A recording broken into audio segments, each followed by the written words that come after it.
Obrigado, Simone. 13h16, Max Gonçalves, uma figuraça, um pensador, está aqui conosco. Quanto tempo que eu não te vejo, Max? Tudo bem? Também, boa tarde. tudo bom, Renato? Como é que você vai? Tudo bem. O Max Gonçalves é precursor da informática no Brasil. Ficou muito conhecido no país, né, com a criação dele, que foi a FenaSoft, né, a Feira de Informática. E tem casa aqui em Florianópolis, divide o tempo entre Florianópolis, Miami e o mundo, e está lançando Seduções, Remissões e Submissões. Conta pra gente, Max, são histórias de mulheres, como é que veio a ideia de escrever? O livro é uma história são duas histórias de duas mulheres, histórias verídicas. Não é uma biografia. Você sabe que hoje para escrever biografia tem um monte de regras, é um negócio extremamente difícil. E eu acho que escrever biografia vira trabalho de universidade. Você tem que fazer aquelas coisas. Assim. Então eu acabo contando, novelizando duas histórias verdadeiras. E essas histórias nasceram por causa do nome do livro. O nome tem muito a ver com matemática, porque eu brincava, eu fui professor de matemática, que é um pouco, ou até talvez demais, concorrente com a literatura, mas de fato não é. E eu brincava, eu dizia, olha gente, a matemática resolve tudo. Com a matemática vocês vão aprender a namorar, com a matemática vocês vão aprender qualquer coisa, porque de fato a matemática tem espaço para tudo. E eu me lembro de uma vez, numa conversa com outros professores, outros alunos, a gente começou a dizer, não, a matemática resolve tudo, então qual é o teorema da vida da matemática? Então surgiu esse teorema, que eu acabei guardando isso comigo, que seria um teorema, para mim, que a gente, na discussão foi o teorema que ganhou sobre a vida, em que eu acho que tudo na nossa vida começa com uma sedução. Seja o trabalho, seja a comida, seja amor, seja o que for, você tem aquele processo de começar. Depois vem sempre uma remissão, será que isso é o que eu queria, não era? Como é que está indo? O que eu estou fazendo? Para onde eu vou? Mas, finalmente, a gente tem que acabar se submetendo a alguma realidade. É a submissão no final da vida que vai dar realmente o parâmetro da nossa vida e o parâmetro da nossa felicidade. Será que eu consigo chegar sendo feliz? E pensando muito também nesse teorema, quando eu comecei a escrever as histórias, quando eu resolvi parar e não estava mais trabalhando dentro do mundo de executivos, de empresas, etc. Sim. Eu disse, não, eu quero fazer a minha submissão a alguma coisa que eu gosto muito, que é escrever, que é olhar um pouco a humanidade com outros olhos, é entender as pessoas de outra forma, ter um pouco de compaixão, até porque a tecnologia, em que eu trabalhei a vida inteira, acaba afastando as pessoas dessa compaixão, desse olhar. Tu acreditas que sim? Você vê, nós temos hoje, Renato, 2 bilhões e 200 e tantos milhões de pessoas cadastradas em sites sociais, falando todo dia, toda hora uns com os outros. Evidentemente o Facebook é o maior de todos. A superficialidade daquilo, se você estudar e sentar e olhar, é terrível. Então as pessoas acabam achando, por uma facilidade tecnológica, que a vida é aquilo. Eu acordo de manhã e digo, estou de mau humor, agora não sei o quê, agora não sei o quê. Isso, para mim, já é a solução da minha vida, quando de fato não é. E eu acho que isso acaba formando uma certa frieza nas pessoas. E você acaba não olhando para o lado, você acaba não olhando para o ser humano e tentar entendê-lo fora daquele universo em que você vai para quem você acha mais bonitinho, para quem fala as bobagens que você gosta ou as certezas que você não gosta. Então, perde um pouco isso.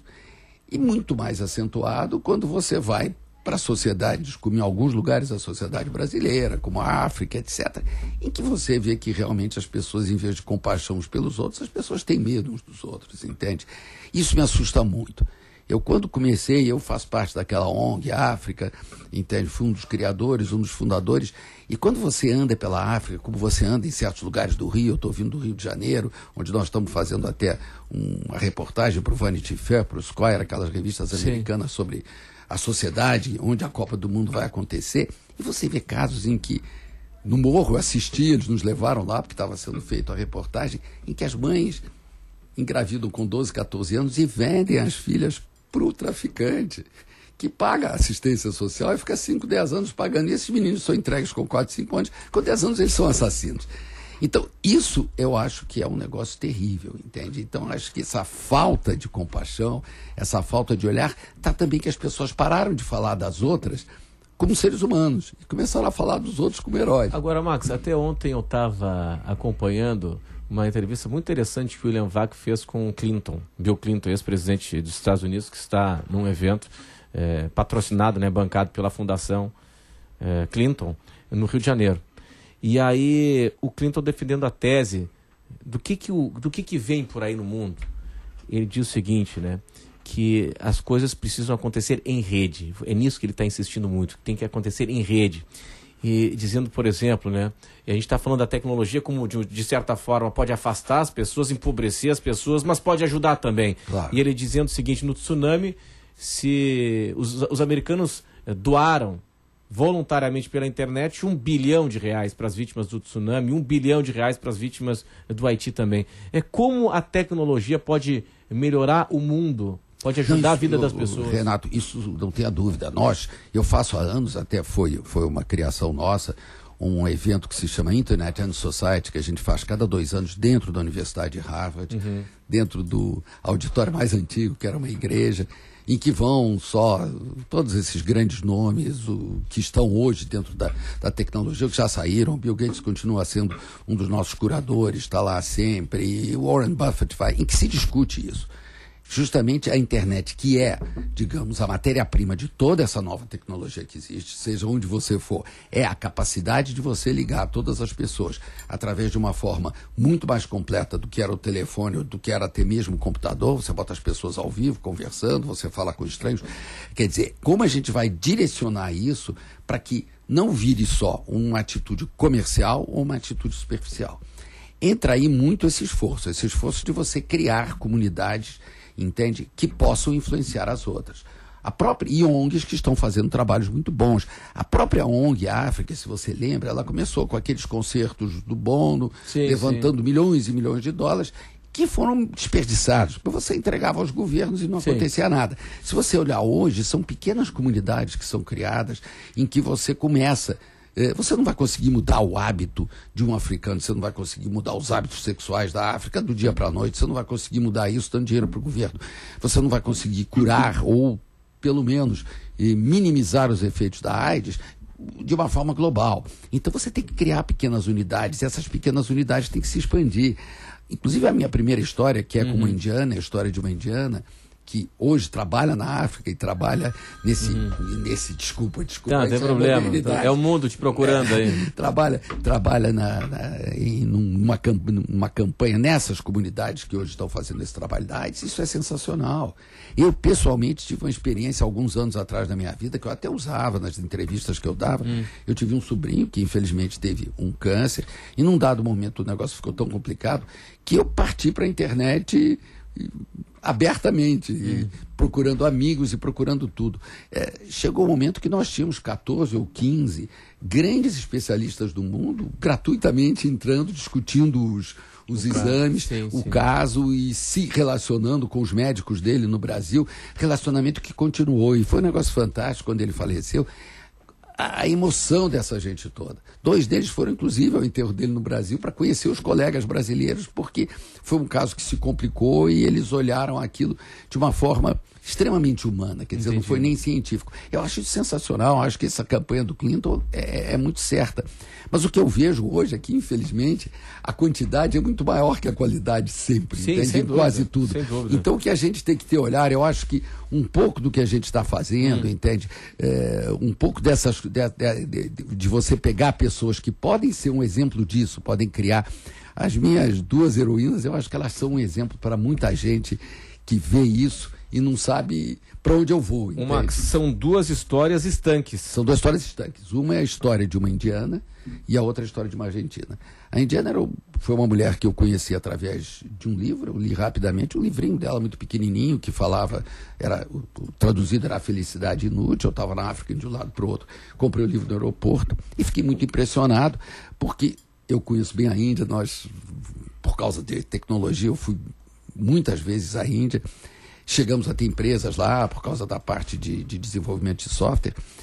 E eu sempre soube que havia um movimento muito grande da Índia que não admitia Gandhi, que não aceitava o Gandhi, aceitava que ele era o culpado por muitas das coisas erradas que estão na Índia, porque naquela ilusão de fazer a liberdade com paz, ele simplesmente solidificou o que os ingleses haviam construído ali dentro de uma sociedade de castas muito difícil. Eu senti que atrás disso havia uma amargura muito grande nela, etc. Digo, tem uma história atrás disso. E tinha o endereço de e-mail dela, eu entrei em contato. Nós estávamos mais ou menos próximos, acabamos falando, eu falei da minha ideia, eu estou construindo um livro com histórias. Ela, não, mas eu não posso ser identificada, se você ler a história você vai descobrir por quê. Eu digo, não, eu queria transformar isso numa novela em alguma coisa.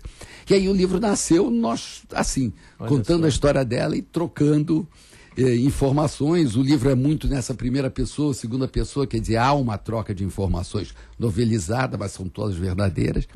E a segunda história, que eu acho que é a história mais dramática do livro, é a história, talvez a única argentina que sobreviveu à matança das grávidas que foram feitas na época do Videla. Você sabe que eles começaram a aprender, no começo eram pessoas, estudantes, jovens, possivelmente envolvidos com a contra-revolução argentina e que estavam grávidas. E eles davam essas crianças para os generais. Sim. Depois isso virou um comércio, começaram a vender, eles começaram a pegar grávidas da rua pela idade, pela beleza, e foi alguns milhares. O Videla foi condenado sobre isso tudo, mas nenhuma sobreviveu, não havia histórias de sobrevivência. Aí encontraram essa mulher e estava se fazendo um grande jornalista americano, Sebastian Junger, com quem eu trabalhei junto nesse documentário do Afeganistão. Veio para mim e ele até levou um tiro lá, assim, umas coisas, mas eu tenho uma reportagem para fazer sobre as avós da Praça de Maio, que estão concorrendo ao Prêmio Nobel, e aconteceu esse fato aqui, mas isso é a tua região, vai lá, você conhece, eu te passo a reportagem, você quer fazer, parece muito interessante. E aí foi que eu comecei, quando eu encontrei, ela já estava num segundo estágio, mas ainda não se lembrava de quase nada. Sim. Tá? E aí o livro acompanhou ela recuperar a memória e realmente a gente chegar a fatos realmente espantosos. Sim. E foi muito interessante. Um resgate histórico. É um resgate, e foi muito interessante porque as nossas revoluções, a Argentina e a brasileira, foram juntas. Sim, sim. E aí ela fala... A deles mais violenta do que a nossa. Mas ela até fala das operações, Operação Condor, o Fleury, que ia lá para a Argentina ensinar a torturar, quer dizer que ela foi torturada, porque o Brasil tinha uma melhor técnica de tortura que a Argentina. Sim. Então, isso foi uma coisa que eu achei extremamente interessante, porque sem você entrar em coisas piedosas, em vítimas, porque eu sempre digo, esses acidentes não podem vitimizar as pessoas, eles têm que transformar as pessoas em pessoas mais fortes. Você sobreviveu, você é uma pessoa mais forte, você não é uma vítima. E aí eu encontrei um personagem que fez isso, entende? Que teve essa coragem de passar tudo isso e se transformou num exemplo, entende? Para as pessoas que passam tudo isso. E são mulheres. Mulher é muito mais forte para a dor do que o homem, né? Max, com certeza. O lançamento já houve? O lançamento é quinta-feira. Quinta-feira vai ser onde? Na Saraiva, no Shopping Iguatemi. Iguatemi. Convido todos para irem. 7 horas? 7 horas da noite. Faço questão que você vá, Renato. Maravilha. Não sei se você está, porque... Não, quinta-feira. Eu tenho muita admiração pelo teu trabalho aqui. Imagina. Eu acho isso sensacional e eu queria muito que você Quinta-feira às 7 horas. Quinta-feira às 7 horas lá. Ok. Max, o seguinte... a gente tem aí 30 segundos antes do repórter CBN, no máximo, né? Florianópolis, tua opinião. Como é que nós estamos? Eu acho que a gente precisava mudar muita coisa aqui dentro. As cidades se veem por 3 aspectos. Você vê pela qualidade de vida, e a qualidade de vida implica em mobilidade, em custo de vida e uma série de coisas que eu acho que estão bem piores em Florianópolis do que eram anteriormente. Implica uma consciência política, que as pessoas realmente elejam pessoas com afinidade, que saibam, que entendam, que tenham experiência dos problemas, entende? Eu também vejo um pouco distante a política de Florianópolis disso. E, em final, por a gente ter um projeto para a cidade que seja um projeto execuível, entende? Não um projeto sonhador. Max, obrigado pela tua atenção, obrigado, parabéns aí pelo trabalho. Obrigado. Quinta-feira na Saraiva, às 7 horas, o lançamento do livro do Max, Seduções, Remissões e Submissões. Max Gonçalves, agora o repórter CBN.